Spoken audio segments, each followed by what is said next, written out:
ایران میں ایک شخص تھا، کہتا ہے کہ میں آج سے تقریباً کوئی 40-45 سال پہلے کہ جب یہ لوگ حج پہ جاتے تھے تو گاڑیوں پہ جاتے تھے، کام قافلہ کر کے بائی روڈ حج پہ جاتے تھے، تو ایران، عراق، اردن اسی طرح ہوتے ہوتے پہنچتے تھے سعودی عرب۔ کہ ہم نے حج کیا، واپسی پر ہماری بس تھی جس کو ہم ایران جانا چاہتے تھے، لیکن ان سب بس والوں کو پتہ تھا یہ شیعہ ہے، تو لہٰذا یہ بسیں ہمیں راستہ نہیں دیتی تھی، آگے بھی بسیں پیچھے بھی بسیں، تو ہمارا ڈرائیور تنگ آ گیا کیونکہ دھول مٹی صحرا اور یہ بسیں آگے چل رہی ہیں، کبھی ہمیں راستہ نہیں دے رہی تھی۔ چلتے چلتے اس ڈرائیور نے اپنی بس کو صحرا میں اتارا، کہا کہ اب یہاں سے کچے سے جاتا ہوں، آگے جا کے پھر روڈ پہ چڑھ جاؤں گا، ان کے آگے آ جاؤں گا، لہٰذا اس مصیبت سے چھٹکارا مل جائے گا۔ کہ اس نے اپنی بس کو اتارا اور کافی دیر تک اس کچے میں چلا، اس صحرا کی مٹی میں گاڑی کو چلیں، روڈ سے نیچے اترا، اور اس کے بعد یہ جب گاڑی کو روڈ پہ لانا چاہتا تھا اسے روڈ نہیں مل رہا تھا، مٹی دھول اتنی زیادہ تھی، کئی بہت آگے گیا لیکن اس کو روڈ نہیں ملی۔ یہ پھر اس نے لیفٹ پہ لیا، روڈ نہیں ملی، پھر انہوں نے کہا کہ 15 کلومیٹر آگے جاتے ہیں، پھر 15 کلومیٹر پیچھے آتے ہیں، یہ بھی کیا، پھر بھی روڈ نہیں ملا۔ اب ہم سمجھ گئے کہ ہم صحرا میں گم ہو گئے، اور صحرائے عربستان اور اردن، آپ کو پتا ہے جب عراق سے اردن جاتے ہیں پورا یہ صحرائی موسم ہے، یا اردن سے جب عراق آتے ہیں یا کویت سے جب آپ عراق آتے ہیں، تو ہم پریشان ہو گئے، کریں تو کیا کریں، یہاں تک کہ شام ڈھل گئے۔ اب پچھلے زمانے کی گاڑیاں پانی پر ان چیزوں پہ چلتی تھی، پانی بھی ختم ہو گئے، رات گزری، پھر صبح ہوئی، پھر ہم نے وہی کیا اندازے کے مطابق، بھائی 20 کلومیٹر اس طرف جاؤ، 20 کلومیٹر اس طرف جاؤ، لیکن چل چل کے اب گاڑی بھی جواب دے گئی، اس کا پانی بھی ختم ہو گیا، اس کے اندر جو انرجی تھی وہ بھی ختم ہو گئی، اب لہٰذا ہمارے پاس بھی کھانا تھوڑا تھا، ہمارا کھانا بھی ختم ہو گیا، دوسری رات پڑ گئی۔ اب یہ شام ہونے کو ہے، کہا کہ اب سب رو رہے ہیں، اے خدا اس طرح موت آئے گی کہ ہم صحرا میں مر جائیں گے، نہ کسی کو ہمارا جسم ملے گا، کون غسل دے گا، کون کفن دے گا، یعنی ہمارے جسموں کو صحرا کے حیوانات کھا لیں گے، کیا ہوگا؟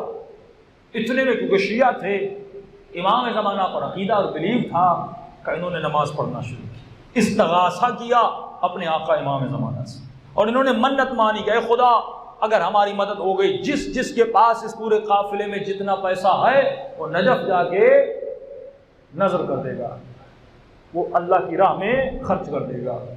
کافی رو ہی رہے تھے، تو قافلے سالار جو تھے وہ کہتے ہیں کہ میری اچانک ایک کیفیت مجھ پہ طاری ہوئی اور مجھے بہت رونا آ رہا تھا، اتنے میں نے پتھر پھنس کے پیچھے گیا اور وہاں پہ میں نے دھاڑے مار مار کر رونا شروع کیا، جس طرح کسی کا دل ٹوٹ جائے اور انسان ضبط نہیں کر پاتا، یہ میری کیفیت طاری تھی، اور میں نے امام کو بلانا شروع کیا، مولا ان کی ذمہ داری مجھ پر ہے، میں ان کا قافلہ لایا ہوں، کیا ہوگا اگر یہ لوگ یہاں پہ مر گئے؟ اسی سوچ میں تھا کہ اچانک دور سے ایک گھوڑے سوار عرب آ رہا تھا، اس نے کہا شیخ گھبراتا کیوں ہے، میں تجھے راستہ بتا دیتا ہوں۔ کہ وہ میرے قریب آیا عرب، اور اس نے کہا کہ شیخ رو کیوں رہا ہے؟ کہ راستہ گم ہو گیا ہے، کہ اب اس راستے سے جاؤ، آدھے گھنٹے کے بعد تم اردن کے روڈ پر اور اردن کے بارڈر پر پہنچ جاؤ۔ اس نے لوگوں کو آپ کو خوشخبری ہے، یہ عرب آیا ہے اور اس نے کہا کہ یہ راستہ آدھے گھنٹے لے کر جاؤ اور تمہیں بارڈر مل جائے گا۔ تو لوگوں نے کہا نہیں، ہمیں اب ڈرائیور پہ بھروسہ نہیں، اگر آپ کو زحمت نہ ہو اس عرب کو کہیے ہمارے ساتھ چلے اور ہمیں راستہ دکھلائے۔ اس نے کہا بھائی میں کہہ رہا ہوں شیخ اس راستے سے جاؤ، مل جائے گا، ہم کہہ رہے ہیں۔ لوگوں نے کہا نہیں یہ شاید نہ مانے، آپ اس کو پیسے دو۔ سب نے رومال نکالا، تھوڑے تھوڑے پیسے جمع کیے، اور اس نے کہا کہ اے عرب یہ پیسے لے لو، ہمیں راستہ بتلا دو۔ اس نے کہا مجھے پیسوں کی ضرورت نہیں ہے، میں بتا رہا ہوں بھائی یہی راستہ ہے، جاؤ تمہیں مل جائے گا۔ یہ کہ ایرانی صاحب کہتے ہیں کہ میرے جیب میں قرآن تھی، میں نے قرآن نکالا، میں نے کہا علیک بالقرآن، آپ کو قرآن کا واسطہ ہے، آپ ہمارے ساتھ تھے۔ کہ فوراً اس عرب نے کہا کہ شیخ لا تحلف بالقرآن، چھوٹی چھوٹی باتوں کے لیے قرآن کی قسمیں نہ کھایا کرو، یہ قرآن بہت عظیم چیز ہے، اتنی آسانی سے تو قسم کھا لیتا ہے، قسم نہ کھایا کر، لیکن کیوں کہ تو نے ہمیں قرآن کی قسم دی ہے اور ہم قرآن کا احترام کرتے ہیں، تمہارے ساتھ چلنے کو تیار ہیں۔ سب کو کہا بیٹھ جاؤ گاڑی پر، کہ ہم گاڑی پہ بیٹھے، ڈرائیور نے گاڑی کو اسٹارٹ کیا، گاڑی چلنے لگی۔ اب یہ بھول گئے کہ اس گاڑی میں پانی نہیں تھا، اس گاڑی میں کوئی فیول نہیں تھا، یہ گاڑی چلی تو کیسے چلی، چلنے لگی اور سفر طے کرنے لگے۔ اچانک نماز کا وقت ہوا، اس نے کہا کہ شیخ گاڑی کو روک، وقت نماز ہے۔ ہم نے کہا ہمارا پانی ختم ہو گیا۔ کب وہ نیچے نکلے، ایک صحرائی پتھر تھا، اس کے پیچھے گئے، پتہ نہیں انہوں نے کیا کیا کہ شیخ اس پتھر کے پیچھے جاؤ، وہاں پہ پانی موجود ہے، تم سب لوگ وضو کرو اور اپنے برتنوں کو بھی پانی سے بھر دو تاکہ سفر میں تمہارے لیے آسانی ہو۔ کہ ہمیں سمجھ نہیں آ رہا اس صحرا میں پانی کہاں سے آیا۔ ہم سب گئے، ہم نے وضو کیا، پینے کے لیے پانی بھرا، اتنا گوارا پانی تھا، نماز پڑھی اور اسی کے پیچھے ہم نے نماز پڑھی، اور اس کے بعد ہم پھر گاڑی میں بیٹھے، پھر گاڑی چلنے لگی۔ اب ہم نے گفتگو کرنا شروع کر دی۔ میں نے کہا کہ شیخ مجھے بھوک لگی ہے، آپ کھانا نہیں کھائیں گے؟ اس عرب نے کہا کہ میں روزے سے ہوں، لہٰذا جب وقت ہوگا تو میں اپنے وقت پہ کھانا کھا لوں گا۔ تو کہتے ہیں اسی گاڑی میں جب وقت افطار بھی ہوا، میرے پاس رومال تھا، میں نے کھانا پیش کیا۔ اس عرب نے کہا کہ یہ کھانا میں نہیں کھاتا۔ کہتا اس رومال میں ایک روٹی کا ٹکڑا تھا، جو روٹی میری زمین کی گندم سے بنی تھی۔ اس نے کہا ہم یہ ٹکڑا رکھ لیتے ہیں کیونکہ تم نے ہمیں کہا ہے جب وقت آئے گا ہم یہ کھا لیں گے۔ اب بھی مجھے سمجھ نہیں آ رہا۔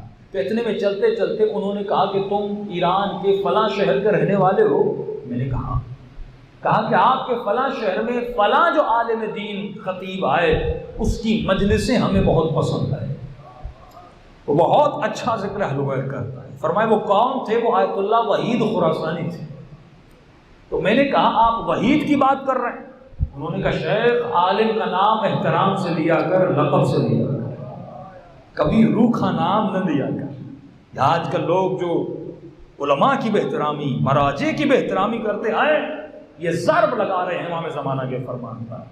فرمائے جو ہمارا ذکر کرتا ہے اور پھیلاتا ہے، آغا وحید خراسانی کی تائید کی اور کسی اور مجتہد کا لیا کہ وہ بھی آپ کا بہت اچھا مجتہد ہے۔ اتنے میں مسائل پوچھتا رہا، مسائل بتاتے رہے، کہتا راستہ قریب آنے لگا اور انہوں نے کہا ایک بات یاد رکھنا، تمہارے پورے قافلے کے لوگوں نے ایک منت مانی، ان کو کہنا یہ منت نجف میں پوری نہیں کریں۔ میں نے کہا کیوں؟